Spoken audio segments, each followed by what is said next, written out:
తెలంగాణ రాజకీయాల్లో కోమటిరెడ్డి రాజగోపాల్ రెడ్డి అంశం hot topic గా మారింది. రాజగోపాల్ రెడ్డి చేసిన వ్యాఖ్యలతో పార్టీలో తీవ్ర దుమారమే రేగుతోంది. దీంతో కాంగ్రెస్ నేతలు రియాక్ట్ అవుతూ ఉన్నారు. రాజగోపాల్ రెడ్డి వ్యాఖ్యలపై కాంగ్రెస్ సీనియర్ నేత పీసీసీ క్రమశిక్షణ కమిటీ చైర్మన్ మల్లు రవి స్పందించారు. రేపు రాజగోపాల్ రెడ్డితో మాట్లాడతారని తెలిపారు.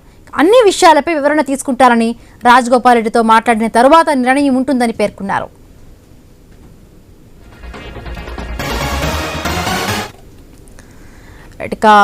ఇదే అంశానికి సంబంధించి మరిన్ని పూర్తి అప్డేట్స్ మా కరెస్పాండెంట్ ఏవే స్వామి అందిస్తారు. స్వామి,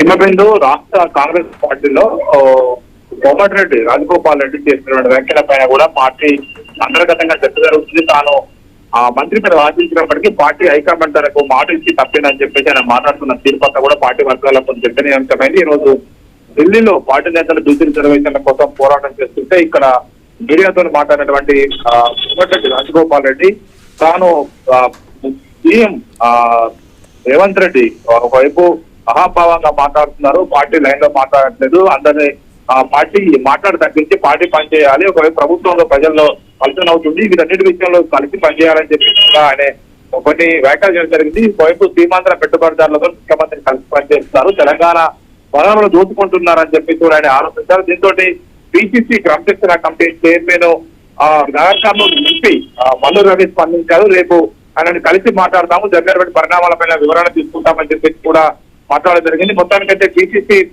క్రమశిక్షణ కమిటీ రంగంలో దిగడంతో కూడా ఇప్పుడు ఆయన విషయంలో ఏం జరుగుతుందని చెప్పేసి కూడా అంతా భావిస్తారు. మరోవైపు కోమటిరెడ్డి రాజగోపాల్ రెడ్డి కూడా ఎక్కడ వెనక్కి తగ్గడం లేదు, తన పార్టీ బతుకులని ప్రయత్నం చేస్తున్నా తప్ప పార్టీ లైన్ దాటి మాట్లాడలేదు. ఇలా పనిచేసుకుంటూ పోతే కాంగ్రెస్ పార్టీ ప్రజలకు చులకన అవుతుంది, పార్టీ బాగుపడాలని చెప్పేసి ఆయన ఒకవైపు పరోక్షంగా మాట్లాడుతున్న మాటలు కూడా వాళ్ళకి చూస్తున్నారు. మొత్తానికైతే పీసీసీ క్రమశిక్షణ కమిటీ రంగంలోకి దిగింది. Right, thank you Swami, thanks for the updates.